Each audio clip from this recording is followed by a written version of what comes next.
US study visa. US study visa लेने से पहले, उससे भी पहले, अप्लाई करने से पहले 3 इम्पॉर्टेंट चीज़ें हैं। अगर आप इनका ख्याल रखोगे तो आप ये मान के चलो कि आप वीज़ा 100% हासिल करोगे। 3 चीज़ों को बहुत इम्पोर्टेंटली नोट करें। सबसे पहली चीज़ जहाँ से आपकी एप्लीकेशन शुरू होगी, that is your agent selection. सबसे पहले यूएस के लिए एजेंट सिलेक्शन करने से पहले दिमाग को खोल के रखना ज़रूरी है, क्योंकि ये वीज़ा फाइल तैयार करने से नहीं मिलता। ये चीज़ नोट कर ले जो मैं कह रहा हूँ, ये वीज़ा फाइल रेडी करने से नहीं मिलता। यूएस की अच्छी फाइल कोई नहीं होती, बुरी फाइल भी कोई नहीं होती। यूएस की फाइल को 99% एम्बेसी चेक नहीं करती, क्योंकि फाइल के नाम पे वहाँ पर सिर्फ एक DS-160 फॉर्म होता है। सो एजेंट सिलेक्शन क्यों जरूरी है? क्योंकि यूएस का वीज़ा इस चीज़ पर आपको मिलेगा। सबसे पहली चीज़ है इंटरव्यू।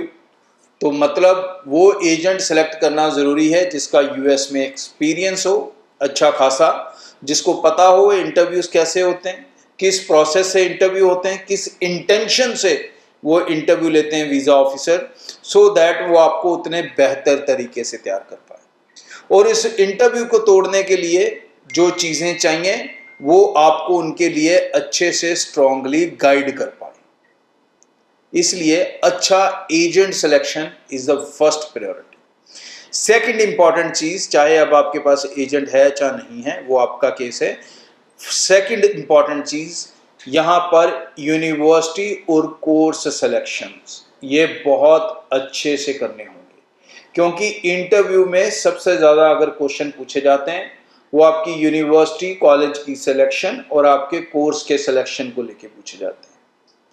तो यूनिवर्सिटी सिलेक्ट करने पे भी कोई कॉम्प्रोमाइज़ नहीं होना चाहिए और कोर्स सिलेक्ट करने में भी कॉम्प्रोमाइज़ नहीं होना चाहिए। ये कनाडा यूके नहीं है कि किसी भी यूनिवर्सिटी कॉलेज को उठाओ, उसमें अपनी ऑफर लेटर मंगाओ और अपना वीज़ा हासिल कर लो। ऐसे नहीं होता यूएस में।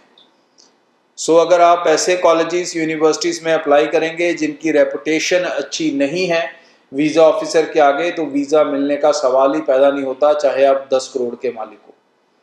और अगर आपकी कोर्स कॉलेज सिलेक्शन अच्छी है तो चाहे आप स्कॉलरशिप पे भी जा रहे हो, लोन लेके भी जा रहे हो, तो भी यूएस आपको वीज़ा देगा।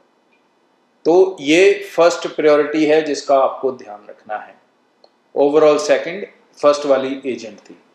थर्ड इंपॉर्टेंट चीज़ है आपका फाइनेंशियल सिनारियो। यूएस के अंदर ये इंटरव्यू का ऑलमोस्ट हर बार लास्ट क्वेश्चन होता है, बट ये एक इम्पॉर्टेंट क्वेश्चन होता है कि आप अपनी स्टडी को अफोर्ड कैसे करोगे, आप उसकी कॉस्टिंग को मैनेज कैसे करोगे।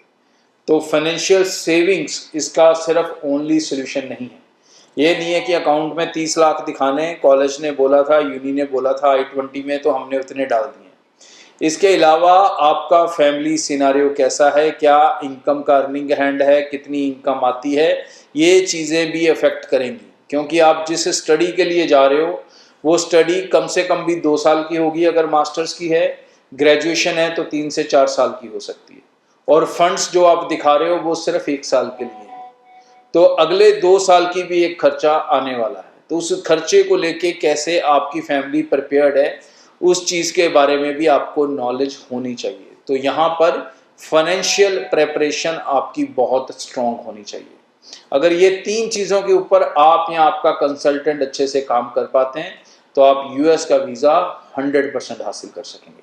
ब्रॉडवे आपको इस प्रोसेस के लिए पूरी तरह से गाइड करेगा। कभी भी आपको कोई डाउट्स, कन्फ्यूजन्स हैं, अपने वीज़ा से अप्लाई करना चाहते हैं तो ब्रॉडवे टीम से निश्चिंत होकर कॉन्टैक्ट कर सकते हैं। Thank you. ब्रॉडवे ਤੁਹਾਡੇ ਵਿਦੇਸ਼ ਜਾਣ ਦੇ ਸੁਪਨਿਆਂ ਨੂੰ ਦੇਵੇਗਾ ਹਕੀਕਤ ਦੀ ਉਡਾਨ।